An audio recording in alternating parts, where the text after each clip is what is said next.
Your investigators also failed to interview Steven Schrage, an American citizen who helped organize the event and invited Carter Page to it. Is that correct? Can you repeat the question? Whether or not you interviewed Steven Schrage, who organized the Cambridge. In those areas, I am going to stay away from.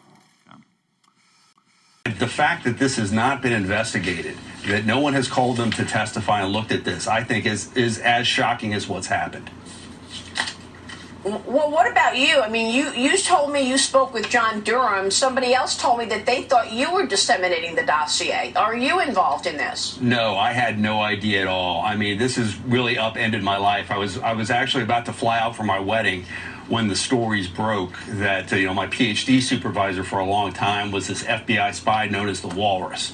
And since that time, I've tried to uncover that. I've worked with investigators to try to do this. But with this Flynn information I discovered a few weeks ago and the fact that these investigations have not moved so far, I felt I needed to come forward before the Flynn hearing.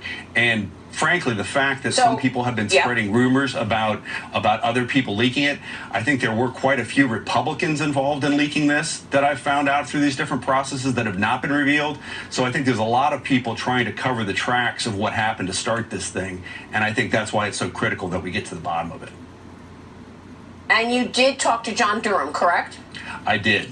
And I did. Also failed to interview Steven Schrage, an American citizen who helped organize the event and invited Carter Page to it. Is that correct?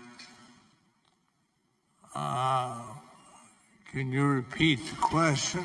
Whether or not you interviewed Steven Schrage, who organized the Cambridge. In those areas, I am going to stay away from.